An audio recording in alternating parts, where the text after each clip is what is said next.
Okay. They have to edit all of this. All of this, no Yeah. worries. Editors. Yeah. Okay. So, hi, I'm Prerna Subramanian. I am the Equity Officer of PSAC 901. And today I am talking on behalf of the Mobilization Committee, which is bargaining for mental health services for graduate workers. It took a long journey to come up till here to discuss about mental health, and that itself says that there is a lack of mental health services for graduate workers. And only with the pandemic, that the conversation around mental health and the intersections of race and gender have become very important to the university administration, but they still do not consider graduate workers or our status as workers into account. I'm going to discuss that with Sabrina here. If you want to introduce yourself. Sure, thank you, Prerna. So I'm Sabrina Masud. I'm a PhD student at the Department of English, and I'm also the international commissioner for the Society of Graduate and Professional Students. And I also work with Prerna, with PSAC in the Social Justice Committee, and we are also working together with the Anti-Racism Working Group. So we are the way we got into this discussion is because we Skylar Kovacs, me and Sarah Smith, we did a survey looking into mental health support for graduate workers at Queen's. So yeah, so I guess that's why we're talking today. Yeah, and that survey was part of the survey which you guys must have participated in as part of the TARATF survey going on to the bargaining period which we are in now. And what really came out of your concerns was that mental health services are lacking, and not only they are inconsistent, but they do not take into account of the fact that we treat Queens also as a workplace. Actually, considering the fact that both of us are international students and racialized students on campus, I think it just makes more sense to start off from that perspective. What do you think? And also because you're also doing like the SGPS role as an international commissioner, what do you think international students, or just let's just say migrant students, face in terms of the lack of or the inconsistent mental health services, in terms of cost, in terms of racial identity? Yeah. I can speak for international students, and particularly from my own personal experience, is that the mental health support that we have at Queen's, it's built into our health insurance program, and it's also part of it falls under the wellness center, and SGPS has its own support system, Yeah. but it's particularly with academic related support. But specifically for mental health, we rely on Queen's wellness services. Correct. Yeah. And the campus-based services. Yeah. And like as an international student, have you heard, or like did your survey or your own personal experience show like there is a clear for example, personally, I wouldn't want to talk to someone where I'll have to educate them in the first half of my therapy as to like what my racialized issues are, or perhaps not even just an experience as a brown person, but perhaps just the fact that I'm not from here, and it takes a lot into educating someone about those issues. And as international students, we do have one counselor, but like that's one for a lot of students, right? So did that come up in your survey, or like have you ever had a discussion with international students about it? Definitely, because what I found from my personal experience, the counselors that were assigned at the beginning, Yeah. we didn't have an inbuilt racialized counselor at that time. Correct. I think Dr. Arunima Khanna became part of the focus since 2020, I guess, or 2019. Around I guess. 2019. 2019, Correct. yeah. So when I needed the help, I did not find like the counselor who I spoke to. They did not have any cultural background or any kind of training related to talking to a racialized person or a culture sensitive person. So I Yeah. had to do a lot of explaining, and one of the things that really triggered me in a way and stopped me from seeking counselor support is that they looked at it from a prejudiced perspective. Like when I was talking about being Bangladeshi, coming from a conservative culture, the response to my experience was pity. That's something I did not want. The conversation was not done in an equal ground. And it happened because the counselor did not have cultural or the vocabulary, vocabulary to deal, to talk to me in a way to understand what actually I mean when I mean what I mean by specific traumas. correct. So that's something I personally faced. And then when it came to other international students, talking to other racialized students, they don't even consider counseling because they think like, who am I going to talk to? Because first of all of us use English as a second language, so there's a huge language barrier involved. And then and a lot of our trauma comes from not being able to communicate. Which is very important in therapy. In therapy, right? Like, I mean, when you're trying to tell someone that something has happened and really stressed you out, and if the counselor keeps on telling you, sorry, could you speak louder? And like, so those are like triggering points, right? Exactly. Yeah. So that's something, and I found that a lot of students, particularly students who has come to Canada for the first time, or left the country for the first time, they're traumatized in so many different ways, but they don't feel even open to the option to go to a counselor or talk to someone. Correct. Yeah. And also, like, stigma of the mental health aside, the fact that there is no service which allows you to remove the, like, I understand a lot of us, not just international students, generally there is this idea of graduate students just slugging it out and do your best and be resilient. And even in the pandemic, I think the rhetoric of like pivot your research and be resilient and you can go through this and you can push through this is really the one of the biggest strategy the employer like has towards us, whereas there is no care given to us. It's more about like, you can do this. And that's why I think I guess you must have also seen in the survey, and this was also given by a lot of students, and that it's very individualized, and the student services are also like the stepped care program and all of that. They only are set up to give you like 3 sessions or 4 sessions max, but like that's not how mental health is addressed. And the biggest factor which I wanted to talk to you about is that as TAs and RAs, and now that you were talking about communication and the racialized trauma that becomes a part of any communication within therapist settings, I think you and I had this conversation before where like classrooms are workplaces for us, right? As PhD students, we are not studying in the club. There is a power hierarchy. There is, and we are sort of we are the communicators. We are the mediators between the professors and the students. And do you think that there is something which like a part of mental health is also to like know how to navigate such situations which put us in positions of negotiation or conflict, you know, and there is a racist material. How do you deal with it?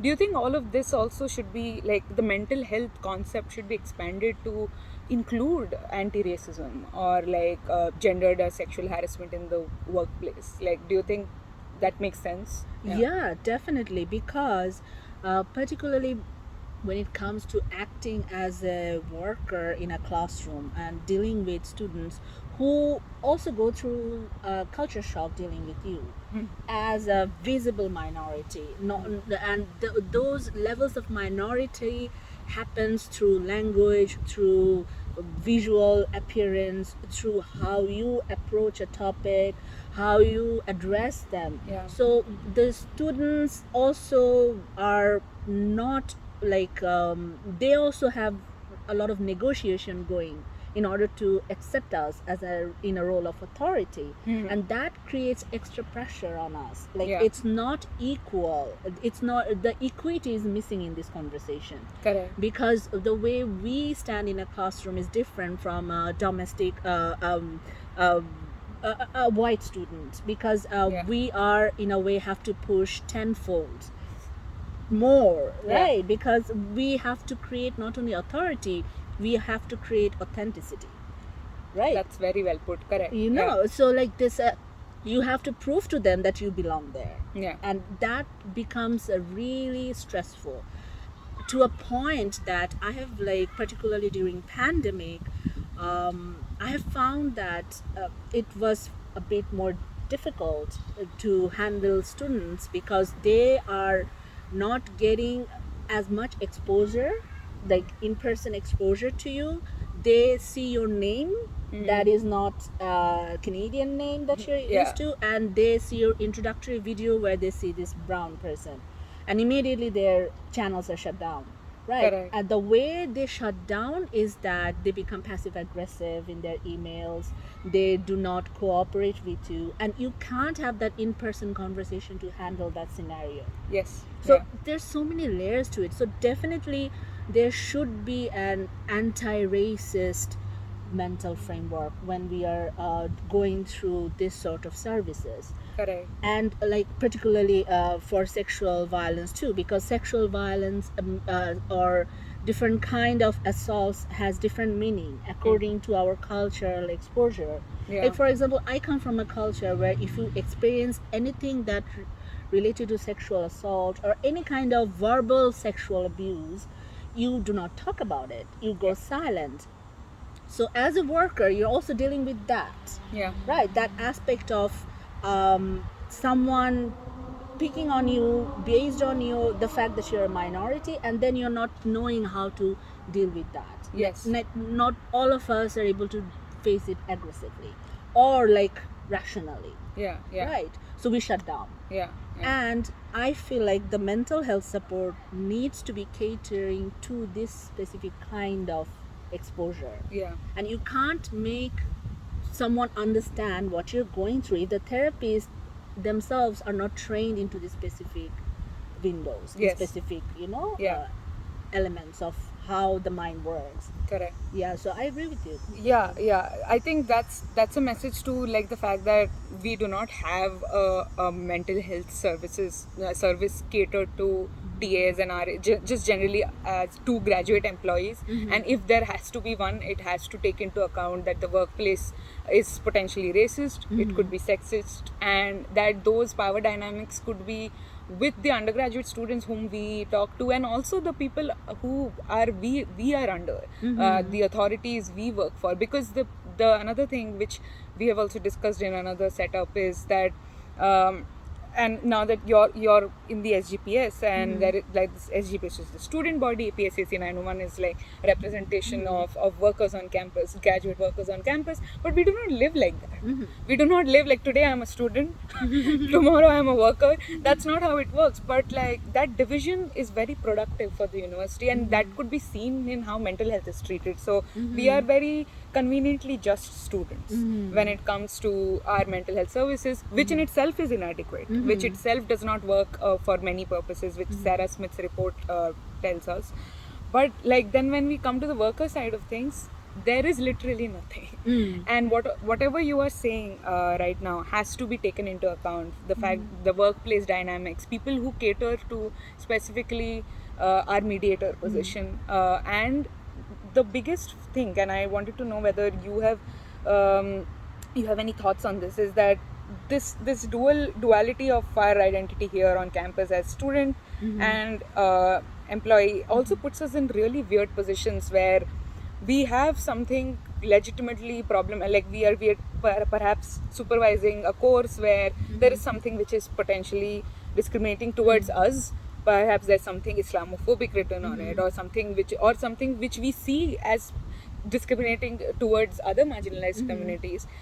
But the thing is, I have seen this, and this came in our town hall for mental health as well, where students stop talking about the problematic aspects of their workplace because they have a lot to lose. They have a lot to lose in the sense, like, what if I go back and complain to PSAC 901 has a grievance mechanism? What will happen to the supervisor who is potentially dealing with my thesis as a student? So these intersections perhaps have to be perhaps show that mental health services have to take us seriously as employees on campus.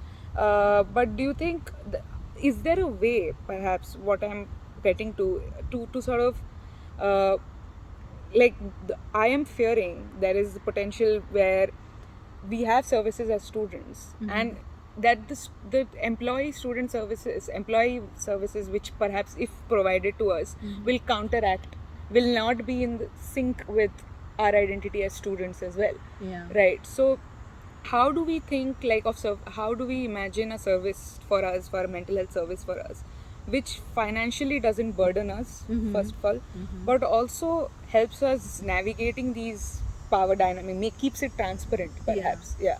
Yeah. The way the kind of problems that I face with students meaning not like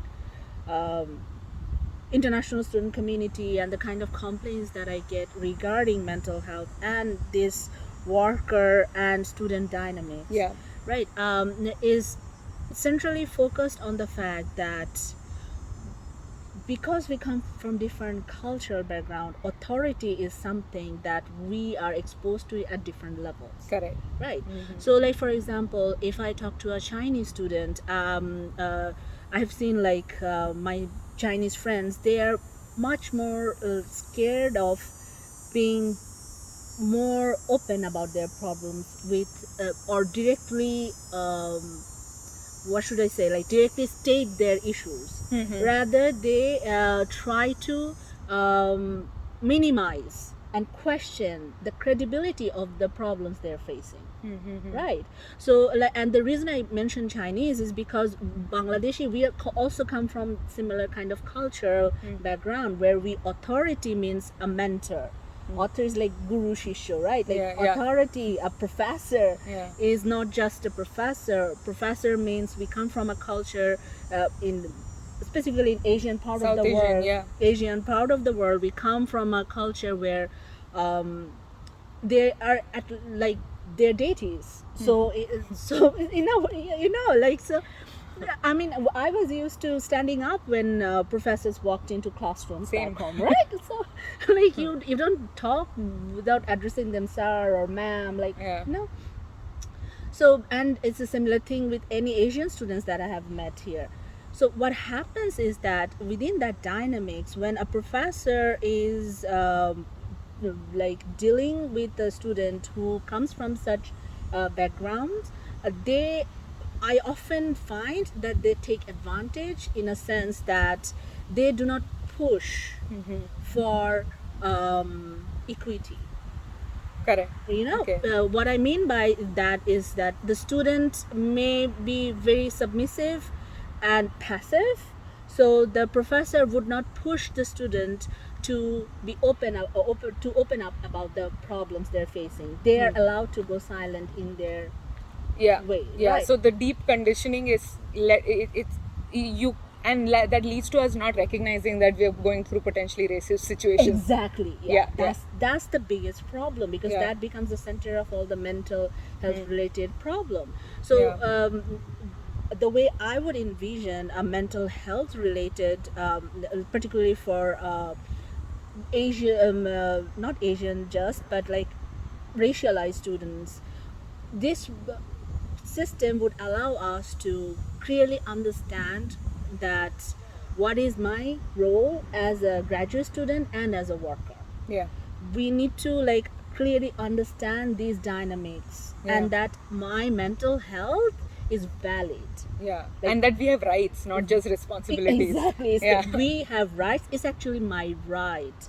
Like even if I face backlash due to my demand for transparency, that is also my right to fight against.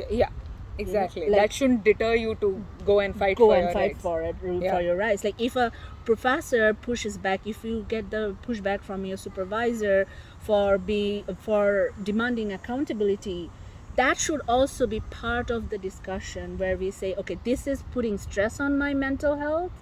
You are actually, by doing that, by denying me this clarity, you are putting extra stress on me, aggravating the situation, and that is translating into my I'm needing more time to finish my degree. Correct. Yeah. That means you need to get me more funding, which you are not going to do. Yeah. Then what am I? Exactly. It's a vicious circle. It's a vicious. So it's like Exactly. like you're forced into a state of poverty all the time.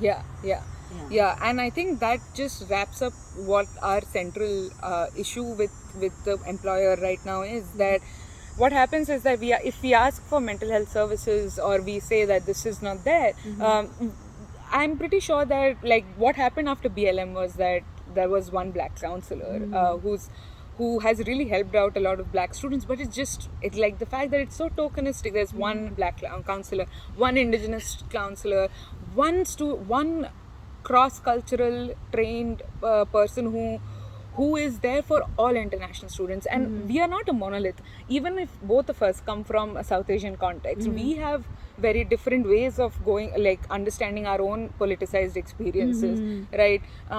And the fact that one person is also the fact that international students, the counselors for international students, they do not differentiate between undergrad and graduate. Oh yeah. Yeah, so it's all the same. Like, I know that my own students go to the same counselor as me. Yeah. And that puts me into weird situations. Like, I know, I totally understand there is confidentiality and everything that would be, but it has deterred me to go into the same space as my undergraduate students. And that also shows that a lot of it, I mean, it's inadequate even for undergraduate students, but nothing accounts for what you're saying about we are at once a position in authority, but also it's not completely in our hands, right? Like, we are also dealing with our own thesis, our own time here as students on campus, whose funding depends on working on campus, right? So you cannot really differentiate between and in the fact that mental health services, if Queen's provides us, it has to take into account other demands of graduate employees, which is like, you have to consider having anti-racist training on campus, which has to be in sync with the mental health services. You cannot, I think the whole, when we were discussing about dividing us as individuals and also dividing us as graduate employee and graduate students, helps the employer make the issues separate, but we don't deal with it in separate ways, right? Like, and it's perhaps the employer's responsibility to bring all of this together in their framework, in whatever services they might provide. Do you have any last thoughts in terms of, like, what are the things which the employer should consider when it comes to graduate workers as we go into bargaining for mental health? I would definitely, one aspect of it I feel like all graduate student gets triggered by is their supervisor and supervisor relationship, and I feel like there's a huge lack of discussion around it. There's a lack of transparency around it. Like, it's not enough to just update the graduate supervisor handbook and disseminate it. Like, I mean, it's a handbook that's almost 80,000 words, and I have never read it. I had to for the survey and everything, right? And wow. You go through it and you're like paddling through Pacific Ocean to find a seaweed to survive. That paints the picture. So and like, by the time you're done with it, you're like confused. So I really feel like, and it really triggers us. Like, we can handle almost everything. We wouldn't be graduate students, particularly being international, leaving our country behind. We have that ability to cope. But the way the authority deals with us, particularly the supervisee and supervisor relationship, is something that needs to be very cleared out from the get-go. And I feel like that's where a lot of our focus should be. Because even when I'm like talking to mature students who are about to finish the degree, they're stressed out, they cannot get their committee to go work, or even cases where it's not even an international student, a domestic student once told me, like, that person, they were at the final leg of their journey, and suddenly one of the supervisor disappeared, so they now stuck with a new one, so they had to revise Correct. their chapter. So like there's so many issues related to that. Yeah. And everyone's work gets stifled Yes. because of this lack of transparency and Yeah. accountability. Accountability, that's actually the word, the keyword which deals with mental health. The lack of mental health is that the university is accountable to taking care of us as employees on campus. And what you're saying is a very good summary of how our relationship to our supervisors is affected by our work on campus as well. Like the amount of research we have to do and the amount of work we have to do, and we have to balance all of that. And in that situation, there's a lot of mental stress. There's a past trauma that comes up with us as racialized people. Perhaps even supervisors and supervisory relationship. I think what beyond resilience training, and then you were saying like we are resilient. We came here, we're leaving our homes and leaving our families to pursue a degree and pursue certain dreams which are very close, like which are become so hard to pursue when we are dealing with taking care of the campus, doing equity work for campus. Yeah. So I think towards the end, like I feel what we can summarize this as the fact that Queens has to take care of us in terms of not only as employees, but in that framework they have to be very careful about how they see our dual identities. They see how a workplace and a classroom, we deal with it in different ways compared to just an undergrad student or a professor. We have that double position to deal with, and whoever is our counselor in the new service or any new services which are provided, if provided for graduate workers, have to take into account those dynamics. So thank you for watching, and if anything which comes up in your mind while watching this video, you can contact us at equity.psac901. Even Sabrina is part of Social Justice Committee. And if you have any questions about how are we mobilizing around mental health or you want to contribute to it, please feel free to contact our Facebook page on PSAC901. Thank you guys. Done. That was good. Yeah.